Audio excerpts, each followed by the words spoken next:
This is the SWBC Mortgage Dallas Cowboys Happy Hour. Check this out. Broadcasting live from the Cowboys Club at the Star in Frisco. Brought to you by Geico. 15 minutes could save you 15% or more on car insurance. And by SWBC Mortgage. Customized solutions to help you meet your personal and business goals. Visit SWBC.com. Now your hosts, the Dallas Cowboys Radio Network All-Stars. Welcome to Happy Hour here at Cowboys Club at the Star in Frisco. Have we got a show for you on this Thanksgiving Eve? I am Shannon Gross of DallasCowboys.com. I am joined tonight by Ari Timken of 105.3 The Fans pre- and post-game show. How you doing, Ari? Doing really well, thank you. This is great. What an unbelievable setup we have, and we have microphones in our face. We do. So it's microphones, food, and cold beverages in our face. So, also joined to his right by Nick Eatman, my good buddy that works at DallasCowboys.com as well. How you doing tonight, Nick? I'm doing great. I'm a little bit further than I usually am with you. We share an office together. We're a lot closer than that. We have more room in here than we do in our office. Yeah. That's for sure. And then to your right, our very special guest tonight. We are joined by former Cowboy Danny White. How you doing tonight, Danny? I'm good. I'm great. Just came from the reason I'm underdressed. I think you're dressed I figured I'd be okay since it says Staubach on it. Yeah, oh, yeah. I think around here it's probably Yeah. okay to wear anything Yeah. that says Staubach. I came from Rogers Turkey Bowl Okay. that he has every year. This was the 40th year of Rogers Family Turkey Bowl that he has, and he's still out there slinging it, man. I'm telling you, it's incredible. And I was his backup. What else is new, you know? Where did they have that this year? Where do they have the game at? You know what? I couldn't even tell you. At a high school stadium Okay. in North Dallas, somewhere there near where he lives. Doesn't want to tell everyone where it is. Right. Don't want people showing Well, up. I probably shouldn't anyway. If I did know, I couldn't tell you. I'd have to kill you. So what have you been up to these days, Danny? What's going on in the life? Mostly following the Cowboys. Mm-hmm. I do the national radio broadcast for Compass Media, and have been doing it now. I think this is our 9th year of doing the national. You know, people that live here in Dallas are stuck with Babe and Brad. So a lot of people drive 500 miles to get out of the radius so they can listen to me and Kevin Ray. Okay. and almost Nick Eatman apparently last week. Man. Almost Nick. Nick, you had a close Kevin, call. Man, it would have been one of the greatest things ever. It didn't happen, but I got a call at early on Sunday morning, and it said, "Can you do play-by-play radio with Danny White on Compass for the game today?" And I'm just like, "What?" Never done it before in my life, and this anxiety just starts building in, and I'm like, "Oh no!" You know, I started thinking of some player for the Patriots named Winovich or something that I don't know how to pronounce, and I'm like, "I never need to," and I'm like, "No, I can't." And then I started thinking about it, and I'm like, oh, hell yeah, I'm about to do this. I was so excited about it and getting myself amped up. Brad Sham, comes over on the bus and says, "Do you need some tips?" And I'm like, yeah. Sits down 40 minutes telling me all about it. Press box is great. You're going to do a great job and all this. Kevin shows up about the national anthem, Last second, yeah. And it was a great broadcast, I'm sure, because this guy, he's a pro. He's done it before. But I tell you, I was ready. I was ready to go, and it was going to be great. And so when I found out Danny White's going to do the show Wednesday night, I'm like, this is more appropriate. I still get to work with Consolation prize. You still get to hang out with Danny. Yeah. All right, so, Danny, you're really close to this team, obviously, covering the team. 11 games in. What would you make of the Cowboy season so far? Wow. Well, I'm not any more knowledgeable than anybody else, really. It's been a real mystery season. I said at the start of the season that this, on paper, is probably the most talented Cowboys team I've ever seen. I mean, position by position, you go right down the list, and they had players that are the best in the league, among the best. And they can just stay healthy. This could be the year, and it's just been crazy, and I don't have any way to explain it. There have been times when I've actually said I think they're trying too hard. You got guys like Sean Lee, Leighton Vander Esch, Jalen Smith, they're linebackers that fly around and sometimes fly around too much. and need to control themselves and just play within themselves and within the team structure. And sometimes they're all trying to make that play that's going to make a difference. And I don't know. I don't know if there's anything to that, but I'm like all the other Cowboy fans. I'm trying to figure it out. And, why is this team losing to good teams? They're dominating teams that they should beat, but then they're losing to teams. They haven't beaten a team with a winning record all year, and that to me is just crazy. Well, the fans haven't figured out. That game last week was they did. They haven't figured out. They know what the problem is. They always do. They always do.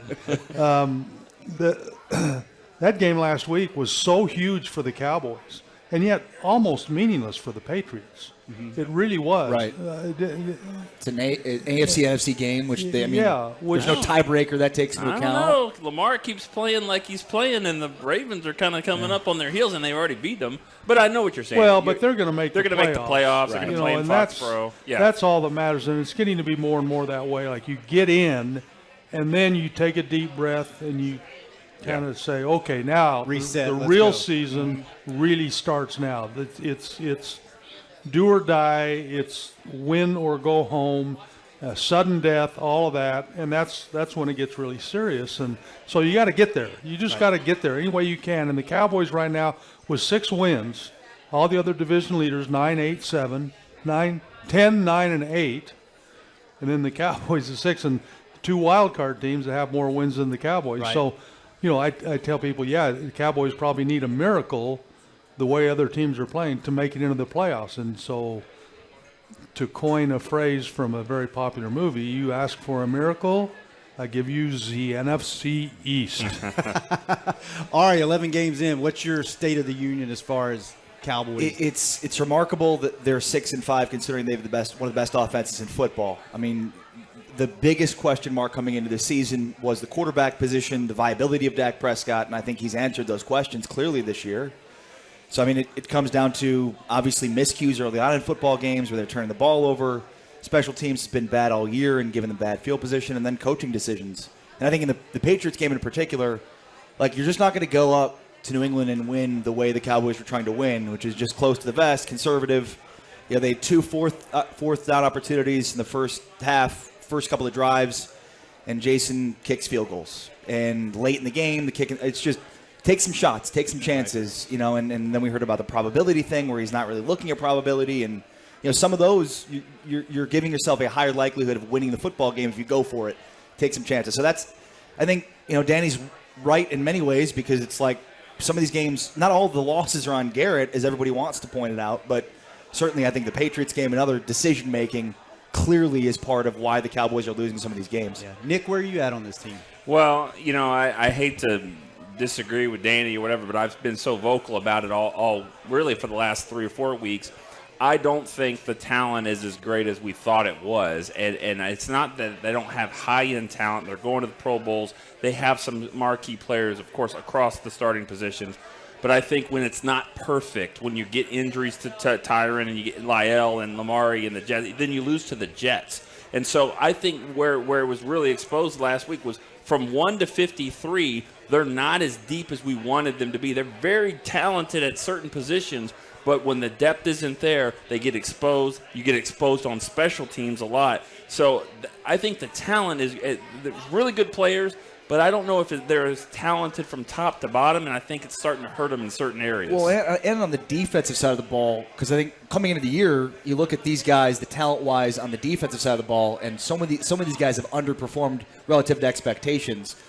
Offense, I mean, there is a lot of talent there, but on the defensive side of the ball, I mean, Jalen Smith has underperformed. Van Der Esch, whether the injuries or whatever is derailed, the cornerback position has been a huge disappointment for this team. And I'll ask Danny this. The offensive line, they're going, 3 guys usually go to the Pro Bowl. 3rd and 3 from the 3-yard line, 3rd and goal. Are they pushing anyone back? Are they really, red zone? I think that they have some really good players, but I don't know if they play as well in a group, especially when they get down in the red zone. Sometimes you just want them to just knock them off the ball twice in that game. 3rd and 1. They're in a shotgun. I thought it was wet and slippery and all this stuff. This is not a pound-the-ground team like we thought it was. 3rd and 1, I had a huge problem with that. And the tripping call was ridiculous. But not running the ball, right. But you're not going to trip if you just run it. So, and even if you run out of the pistol, like I hate the jumbo package where you would just invite 11 guys to line of scrimmage. Just run the ball out of the pistol. Run the ball out of a spread set. And I mean, Brian Broaddus made the same point on the postgame show last week too. Like, the tripping call is horrible, but you should have run the ball on 3rd and 1.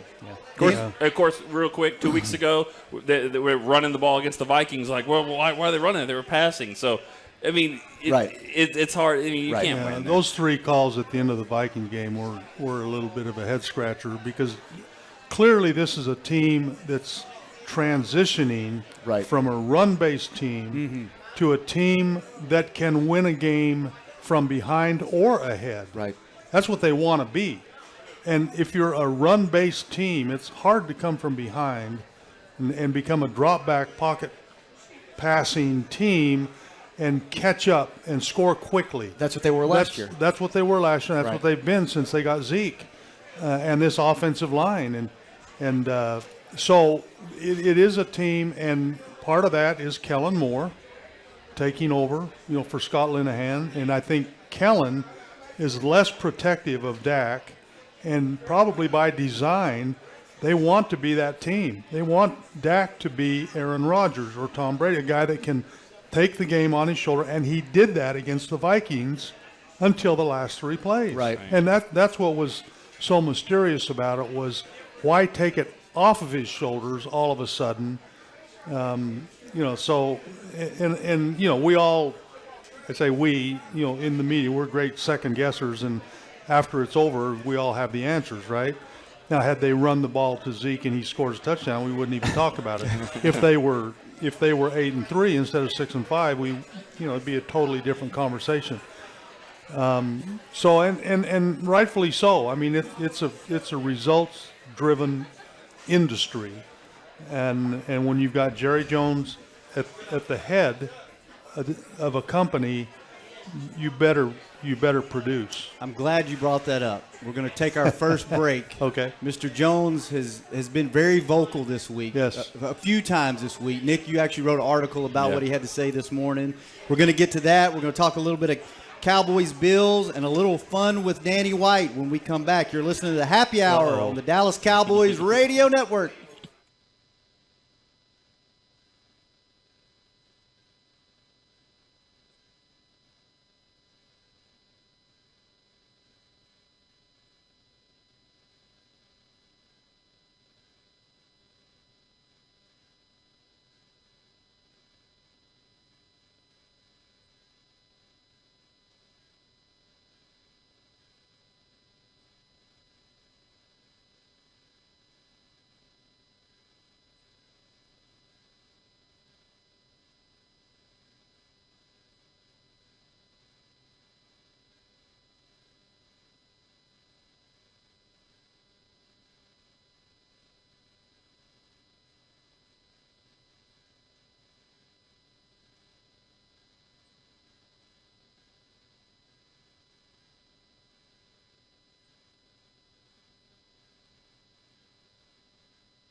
Back to the SWBC Mortgage Dallas Cowboys Happy Hour. Check this out. Broadcasting live from the Cowboys Club at the Star in Frisco. Hey, we're back. Joined by special guest Danny White and Shannon Gross, along with Nick Eatman, Ari Timken. We're talking a little Cowboys football, a little Thanksgiving, a little bit of everything here. The food, how's the food? You guys have been... This is real food, by the way. If you're looking at this on the website, It looks fake, but it's real. How does it taste, Danny? It's pretty good. Yeah, it good? It's it's what I remember from last year. Yeah, they take care of maybe a us little here. better. All right, let's get right It's into not exactly it. press box food. You know what I mean? It's not. Although I will tell you, Hold on with that, because tomorrow everyone always yes. feels really sorry for you have to work on Thanksgiving. It's- You don't get a good. It's like it's one a of the spread. best. Yeah, It is. over at AT&T at the Stadium, it's it will be. outstanding. It will be. Well, legit. and you have to travel around the country to other stadiums and you appreciate how to good. Yes, what we have at AT&T. Excellent point. I would say there are only maybe 3 press boxes, maybe 4, including ours, that the food is like it's decent, outstanding. pretty decent food. Rest of it is just pretty miserable. Also, none of them have kegs either. True. Which was like the first time it was like, whoa, Yeah, kegs. it's very impressive. Very impressive. Amazing. All right, let's just get right into it. Mr. Jones has been very outspoken this week. Nick, we'll start with you. You've been covering this team a lot of years. Yep. You've been around. How long you been with DallasCowboys.com? This is my 21st year. 21st year. Mm-hmm. You wrote an article today about what Mr. Jones had to say this morning on Good Morning Football as they kicked off the Red Kettle campaign from the stadium with Charlotte Jones Anderson and the director there of the Salvation Army. Great thing they do every year. This team a long time. How out of the norm is it for him to be this outspoken this many times at this point in the season? Well, it's not normal that the head coach doesn't have a contract from the Chiefs. Let's start there. I mean, that's part of it. And so, obviously, he's a Jason Garrett supporter. He said, that's my man. That's what he said. I want him to get it done. But in this business, like Danny was saying earlier, in this business, coming in 6th, you can do that in business every now and again and have a good year. But if you keep doing it in football, it's not good enough. And so he wants it to be done. He has created a distraction for this team, and I think he's doing it on purpose of like, hey, I need to do something, light a fire here. We got to get this done. And, he felt like his team was out-coached last week, and he wants to make a change. I mean, he wants to get it better. I don't think he wants to make a change in coach, but he can't keep doing it like this. Yeah. Well, I think that there are owners in this league. I mean, the other part of that equation is that it's Jerry Jones. There are owners in this league, I believe, that would be thrilled to be 6th every year, come in 6th place. Yeah. And to make a profit, make a nice profit every year. That's their Dan number Snyder one. would love to be 6th every year. Yeah, well, yeah, that's their number one priority is making money. Bottom line, yeah. That's not Jerry Jones. Jerry is driven by winning, and winning. I believe that Jerry would spend his last mouth. That's why he says what he says. When he's talking about firing one of his best friends, and he would do it in order to win.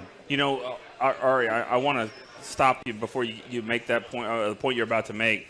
There's not many people, Danny, who believe what you just said or realize what you just said. Mm-hmm. They don't think that that's where Jerry's priorities are. Yeah. And I just think it's fascinating that you would say that, because there's a lot of people that think this guy only cares about is this, and this, and football's 7th, which is not true.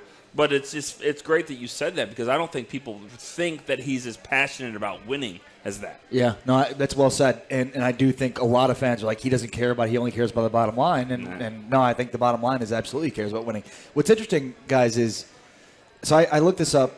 Jason Garrett's coached 147 games for the Cowboys. There's 5 other coaches that have coached that many games with one team and never played for a conference championship. 5 other coaches. And most of those didn't get many games beyond 147. Sorry, no, there's 6th. There's 6th. The 6th is Tom Landry. He coached 152 games before he played for a conference championship. So this is incidentally, when Jason Garrett gets to the end of the season, will be 152 games for Jason Garrett, right in that same area. And Jerry has talked about Jason as his Tom Landry, right? Like the guy that he didn't want to cut bait with too early. He wanted him to mature enough to understand how to win in this league like Tom Landry did, and then see the kinds of success that he had. The difference between he and Landry, though, obviously. The hat. The hat, yeah. And, I mean, Landry was. Hair color. The first 10 years of Landry were bad. They won 32% of their games. The next 10 years, they won 77% of their games, championships, conference championships, Super Bowls, right? Garrett is this first 5 years, and the last 5 years, he's virtually the exact same coach in terms of record. You're saying the next decade, Garrett's got this? Yeah. That's what you're saying? Yeah. That ain't going to happen. Well, Landry, but you're comparing Landry with Jones. You need to compare Clinton Murchison with Jerry Jones. Right.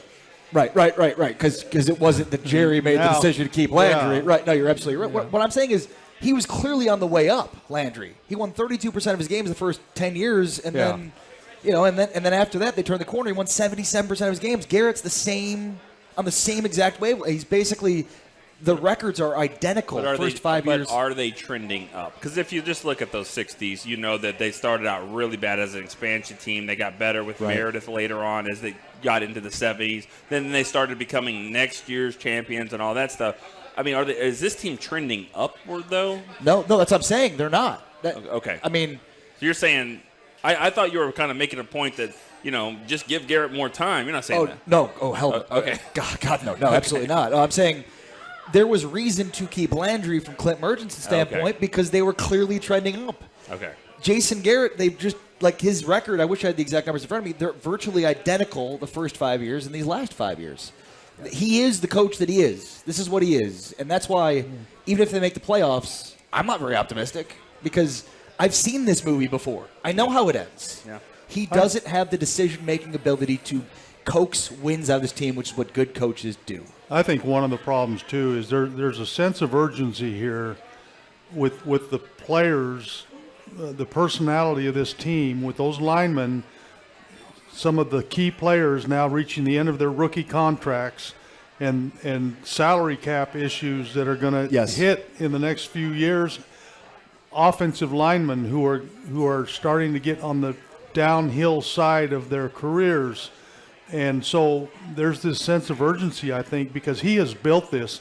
And I mean, you have to be a jigsaw puzzle master to put all this together in terms of the numbers and what you're looking at. You got to look 3, 4, 5 years down the road.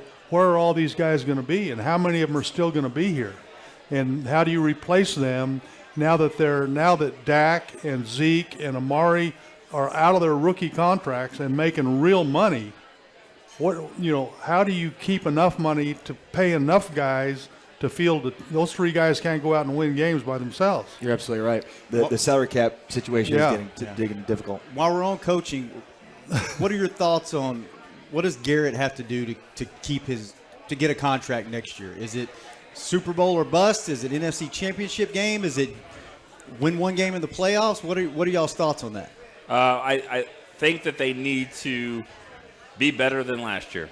And to do that, you probably have to go to the NFC Championship game. Mm-hmm. And I just don't see how you can lose at home. Like if you get to the divisional round and lose, I don't see that happening. I think you have to be better. You have to show improvement from last year. And it's going to be tough to do. I mean, I don't know if you have to win out, but you have to win the NFC East, win the division round. You're going to have to go on the road probably and win. I just think you have to be better and show improvement, and that's the only way I can see that they would do that. Yeah, I agree. I mean, I think he's got to show improvement over last year, and that's why as we get towards the end of the season, if this game tomorrow was the second game of the season, it'd be a different kind of scenario. Mm-hmm. Being where it is, I think this game tomorrow is just huge, and they're getting huger. It's a must-win for the team. It really is. And it's a must win for Jason Garrett. Well, and I mean, Shannon, Steven and Jerry at the Senior Bowl in the offseason, the beginning of the offseason, they literally said he's got to get further than he's been. Mm-hmm. And they both said he's got to get to the NFC Championship game. It seemed like Jerry said today he's got to win a Super Bowl. Well, yeah, he said he's got to win big. And he said we got to finish first. What in the division, Right. in Texas. I mean, what? So I mean, I think based on again the history of what we've seen from Jason Garrett, I think this is going to be his last year as the head coach of the Cowboys. I do. Any chance, Jerry's been on record saying he's going to be the coach throughout the year. Any chance he doesn't make it to the end of the season? Yeah. I remember 2 years ago when they played the Chargers and it was really, really bad. Mm-hmm. If you have that tomorrow, I think that could happen. And even if it doesn't, it's not a short week. I mean, it's a regular week after this. I think if they were to lose this game and lose to the Bears and go under 500 and probably won't be in first place anymore in the NFC East, and then you've got 10 days for the next game, that's where I think it would happen. But I think he said today, didn't he, that he's not going to fire him before Thursday. Before this next game. Right. Yes. Didn't he say that? He did. In those exact words? What is that? If you want to read between the lines, what is? I think he said, or is that just Jerry talking? No, Danny, I think he said no coaching changes because there's a lot of talk about a new special teams coach as well, and so he's been very vocal about the special teams. Jerry is very vague in some of the things he says, and you wonder, like, did he mean it like that, or did he not, or is this exactly what or do you want us to sit here and ponder what he's thinking? Yeah, do exactly what we're doing. As long as they're still alive in the division, Jason Garrett will be their head coach. But, I mean, if they fire Keith O'Quinn, like, how many coordinators they just keep firing coordinators and coaches. Like, at some point, you got to point the finger at the main guy, don't you? I mean, how many different coordinators and coaches have they had under Jason Garrett since he's been here? It's ridiculous. 4? I don't know how many. I mean, they've had at least two special teams coordinators. They've had at least 3 defensive coordinators, at least 3 offensive coordinators. They've had how many? Well, Gary Brown's been here for how long? But, I mean, every position coach has changed multiple times. We're going to do some math real quick and take a break. And when we come back, we'll have an answer for you because we have some mathematicians up here on the panel. But also, not only will we have an answer, we'll also talk a little Cowboys Bills, and we're going to ask Danny White what his favorite Thanksgiving memory is on or off the field. When we come back to Happy Hour on the Dallas Cowboys Radio Network.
Back to the SWBC Mortgage Dallas Cowboys Happy Hour. Check this out. Broadcasting live from the Cowboys Club at the Star in Frisco. Thanksgiving Eve, and there's no place I would rather be than right here with you gentlemen. Ari Timken, Nick Eatman, joined by special guest, Danny White. We're here in Cowboys Club at the Star in Frisco. It feels very holiday season-ish in here. It's very chilly in here. Yeah. I think a window's open somewhere. But it's good. It's brisk. It's nice. The food's good. Have you figured out whether to keep your air conditioning on or your heat on? It's the most kind confusing time of the year. Yeah, it's in between. One day it's 70, one day it's 20. You don't ever know what's It's going on. like the Cowboy season. You know, it's here, then back. Yeah, that's why we're here. As in, they beat the bad teams. Yeah. They lose to the good teams. And I think the Bills fan base, the Cowboys fan base, they're probably both trying to figure out just what the hell are our teams? What are they? Are they good? Are they bad? Are they talented? Are they not talented? So I think this game for both of these teams is going to be kind of a litmus test. Where are we? Cowboys are at home. What are we looking at? What are the Bills as good as they look on paper, and are the Cowboys as mediocre, or you can look at it as bad as they've been playing? What are y'all's just thoughts on both teams in general? Well, I'll start. I think that, you got to give Buffalo credit for winning the 8 games. I mean, there's no doubt about it. I mean, that you play who's in front of you and you win. That they haven't beaten a lot of good teams. They've beaten one team with a winning record. That's more than the Cowboys have beaten. But when you do look at the teams that they've played, the winning percentage of those teams is like 33%. I think the Cowboys' opponents' winning percentage is almost 48%. So they haven't really played a lot of great teams. They played Philly. They got beat. But you know what? Their defense keeps you in games, and when you have ability to do that, you always have a chance. And so far, so good. They're 8-3, and they've done a really nice job. I don't know how great they are, and I don't know if the Cowboys are going to be a great test for them. I don't know, but we're going to find out. Well, yeah, I think that's one of the reasons this is such a big game, is because Thanksgiving, and thank Tex Schramm for negotiating the deal that he did, playing at home every Thanksgiving. My gosh, not only do you get the other team get a team that has to travel on short rest, but then you get 10 days after that to play your next game.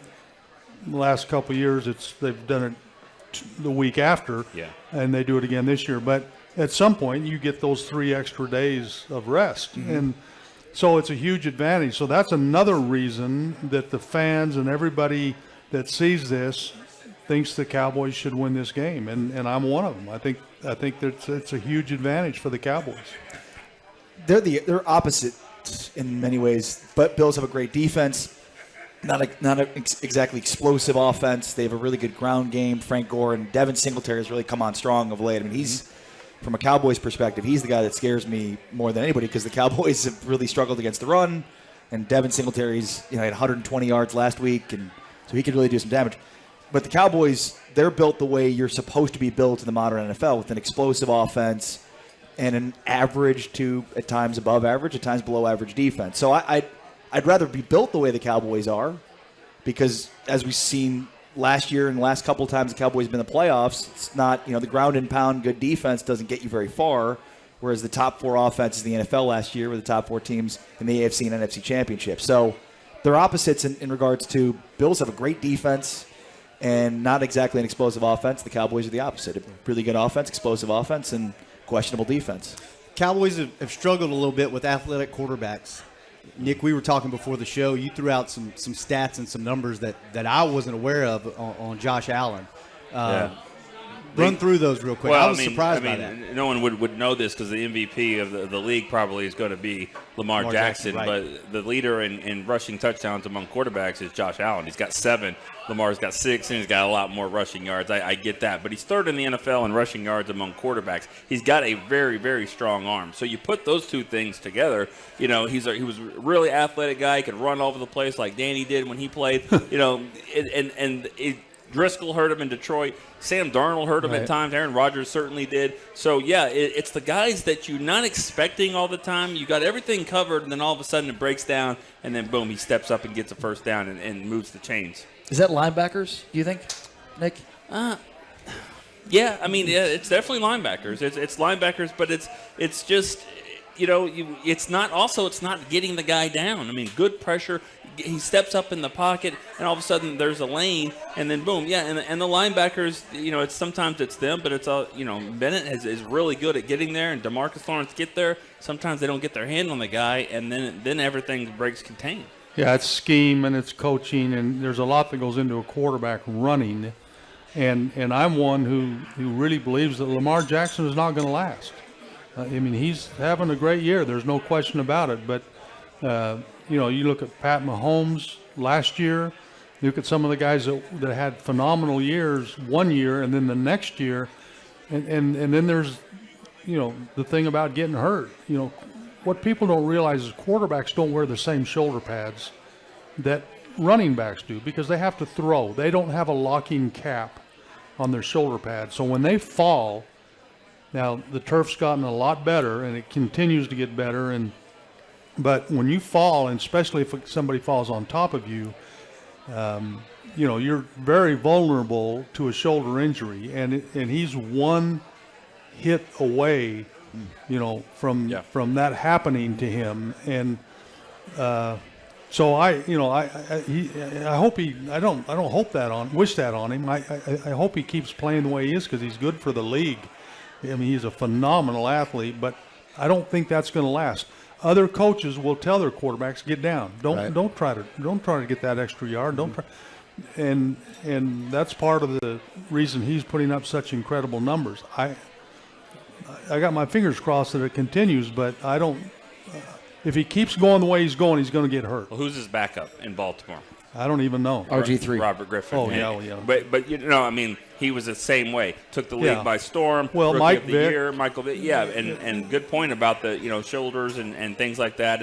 And also coordinators will figure out, and we're not really talking so much about Lamar Jackson, but, Josh Allen, young quarterback, could run as well as throw the ball, and he's getting better. You don't look at their skill guys and get too worried about them, but – it's the guys that keep moving the ball. Cole Beasley's a guy that moves the chains, and Frank Gore's, but he's been doing it for 30 years, and he's probably going to do it for 30 more, and break Emmett's record if he keeps doing this. And this is another one of those games, Shannon. You look at the schedule before the season starts, and you're like, oh, the Bears late in the season, Chicago, that's going to be a tough one. The Rams, well, those games don't look as tough anymore. Right. This is the opposite game where we didn't know Buffalo was going to be as good as they've been. So, this. To Nick's point, it's not a must-win in a literal sense, but they got to win this football game.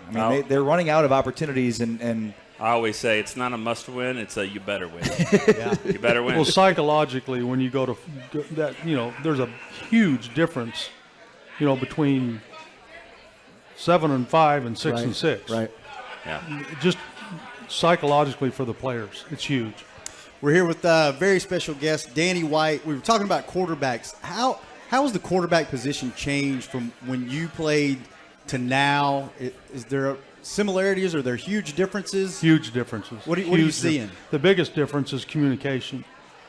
The coaches can talk to the quarterback now. Mm-hmm. Quarterback has become more an executor like all the other players and less of a thinker, less of a decision maker, because he has the coach telling him, okay, run this play and look for this matchup. If you get this matchup, stay with it. If you don't get it, go to your checkoff.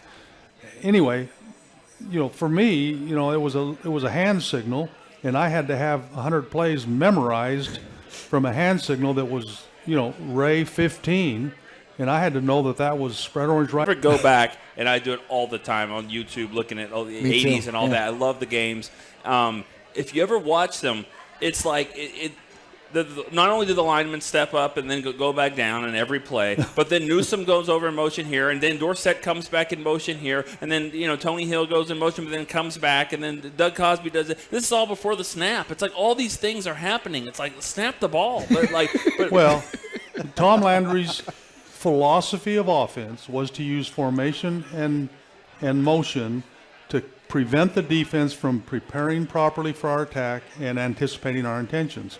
That was his philosophy of offense. So all the movement, the linemen backs had to shift twice. Depending on the play, they had to shift once or twice before the snap of the ball. And, of course, we huddled.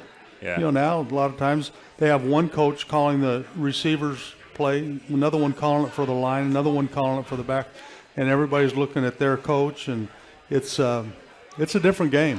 It really is. But what's interesting too, though, is you look at a guy like Jared Goff, who he had his hand held last year by Sean McVay, and they had such a great season. Yeah. If you can't though stand on your own a little bit as a quarterback, you're not going to be successful. Look at the season he's having this year. Yeah. So I think you're right. I mean, the communication is so much better, but these guys also do have to have the intuitive ability to sort of think on their own. Otherwise, they're going to crumble. At some point, and Goff was another one like Mahomes that had great years last year.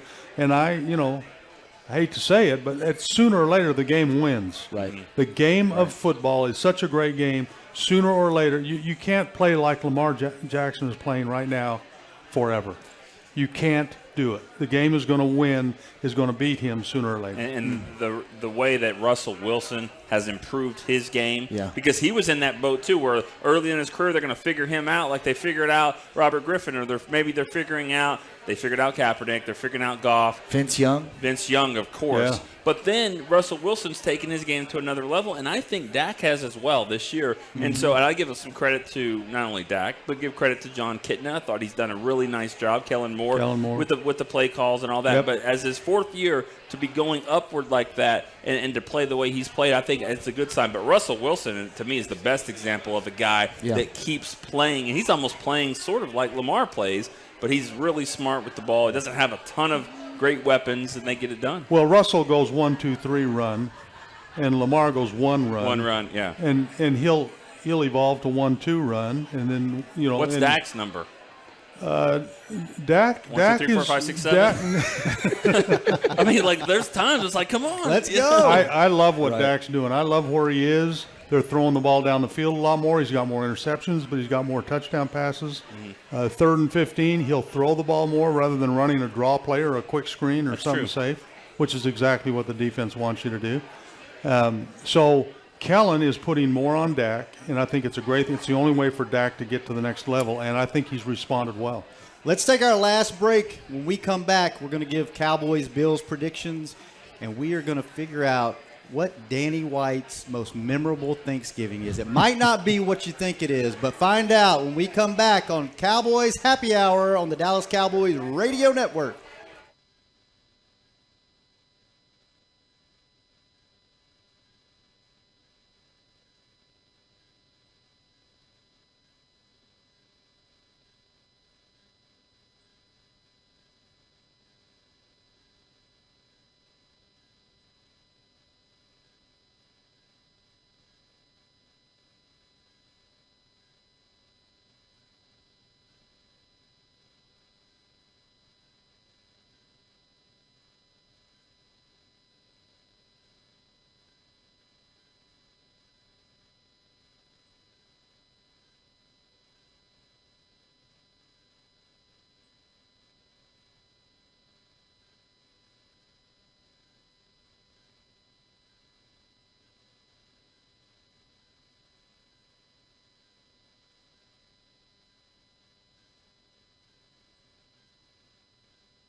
Back to the SWBC Mortgage Dallas Cowboys Happy Hour.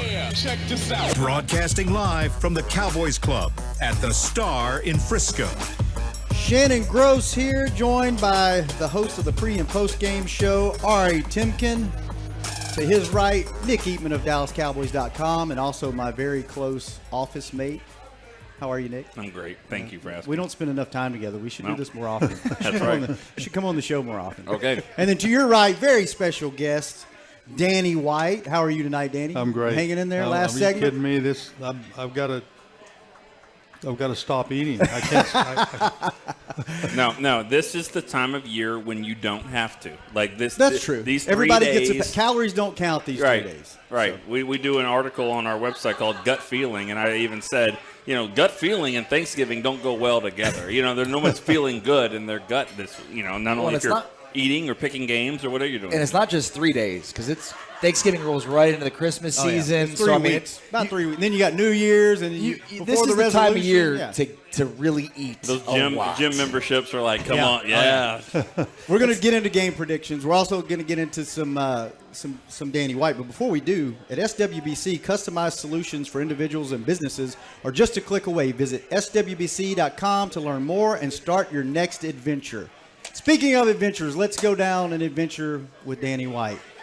Danny, most memorable Thanksgiving day as a player. Most memorable. Most memorable. Not best. Not just, favorite just or not best, favorite. just most memorable, yeah. Well, it was clearly, and some of the details may not be exact because I've been hit in the head a few times, and I use that often as an excuse. I believe it was Thanksgiving against the Vikings in Texas Stadium, obviously, and our first drive of overtime. That was when it was just sudden death, and we got the ball. Great, and early in the drive, we were back in our own territory, and I started to throw a ball, and I got halfway into my motion, and I changed my mind, and I tried to pull it back, but it was right there, just coming out of my hand, and I couldn't quite get it. I couldn't quite get it back, and I ended up throwing it right to, I believe, it was Jeff Siemens, the linebacker for the Vikings. And there was not a Cowboy receiver within 10 yards of him, I don't think. And the fans must have thought that I had a bet on the game or something to that effect because it was unexplainable as to why I would throw that ball right to Jeff Siemens. But that's one that I will never get out of my memory. So memorable, yes. Favorite, no. But you didn't have a bet on the game. I did not. I did not. True story. I was 11 years old. It was 87. Played the Vikings. It was time to eat afterwards. I said, nah. I remember that one. That game? Yeah. I didn't do that one. Because of Danny White. Well, no, because Darren Nelson ran in a touchdown after that. It was a great game back and forth. It was, I think Mike Renfro, you guys had a lot of great plays. But I was, to that point, I was so into all those games, I was just like, I didn't want to eat. I probably ate 30 minutes later. But I was putting on a show. Like, I didn't want to eat, I think. Well, let me tell you the rest of the story. Okay. I've forgotten this until just now. Coach Landry comes up to me in the locker room and says, boy, that was a tough one. It's a shame it ended like it did because we would have been the first team in the history of the NFL to have come back from 20 points down 3 times in the same game and to win the game. All right. I said, oh, thanks, Coach. I feel better now. Who was your favorite teammate to play with? Oh, my gosh. Just one. Well, I think I saw Tony Hill here, by the way, just Tony, so you know. Obviously, my receivers, just Tony, Drew, Doug Cosby, Butch Johnson, but really, because we had a longer relationship, because we played together in college, was probably Bob Bruni. Mm-hmm. He and I were roommates. Bob was an unbelievable leader, and he was part of the Dirty Dozen, even though he was a year behind me at ASU. He got here a year before me because of my 2 years in the World Football League. So Bob was already here when I got here. And so he and I were instantly roommates at training camp on the road. He snored like, I don't know what. I can relate. I can relate. Yeah. I had to buy a squirt gun every year. I figured out the way to stop. He was over in one corner of the room, and I was in the other corner, caddy corner, and it was dark, so I couldn't see him, but I just fire over there in the corner. And He wakes up, he's soaked. And, yeah, there's a puddle of water, and how'd this get here? So probably, yeah. I mean, Bob and I went way back. Cowboys Bills. Let's do it. Let's go around the table. What are our predictions? Ari, start with you. I'm 6-5 picking Cowboys games this year. So are they. Picking the win every time? I don't know why. I don't know You why. need to be fired. Or I shouldn't be picking him. I don't know why I picked them to win last week. I don't know did too. why. I did too. Because they have an offense that's so good. It's one of the best in the NFL, so I always think they're going to win because offense wins, and they're 6-5. So I'm 5-6 then, because I picked them to beat the Eagles or lose to the Eagles in one. So I'm not very good right now. I guess I will. I'll just keep with the norm and pick the Cowboys again. I haven't put much thought into who I'm going to pick, even though I'm going to have to do it in the pregame show again tomorrow. But it'd be difficult for me to think that they're going to get to 30 against this defense. So I'll just say the Cowboys will win 24-17. 24-17. Nick. 31-13 Dallas, because just when you think that this is not going to go the way you want it to, this roller coaster is sitting here, and then all of a sudden it goes back up here. And that's what Jason Garrett does. He's good in moments like this. I do think the Cowboys will get it together. Well, I agree with that line of thinking. I think the defenses will rule the day, and that so I would say 17-10 Cowboys. But I think the Cowboys come out and play very well, especially defensively. This is going to be an emotional game, and I think emotion favors defense, and so He's right about that emotional game. Can they come out and play well early? That's the key. Get it going. They haven't been able to do that this year. What they well, the need. test will be, and I've been waiting for 5 weeks for the Cowboys to win a coin toss to see if it's important enough to Jason Garrett to take the ball if they win the coin toss instead of defer, which is what you normally do to get the halftime, get the possession in the second half, have a chance to get 2 possessions back to back if you manage the clock. Anyway, so I hope they win the toss so I can see how important it is to Jason to get off to an early lead. Real quick, less than a minute. One thing that we need to look for tomorrow in the game. One key to the game for the Cowboys. Coin toss. Coin toss. Coin toss. No. All right. Well, that'll tell us a lot, I think. Okay. I think it'll tell us a lot about Jason Garrett and where he is. Nick? I mean, I'll take the easy one. They got to get better in special teams if they have to. I mean, that they were terrible there last few games. They've got to win that special teams battle. All right. MVP type season for Dak Prescott. His worst performance last week of the season. It's about Dak Prescott, Amari Cooper, and that offense. The ball will be dry. The ball will be dry. Yeah. No excuses, but I'm just saying I think he'll be better in this game. I really do. Well, fellas, this has been great. Danny, thank you for joining us. This You're has been welcome. awesome. Nick, thank Thank you. you. Ari, thank you. Thanks to the fine folks here at Cowboys Club. This has been Happy Hour on the Dallas Cowboys Radio Network.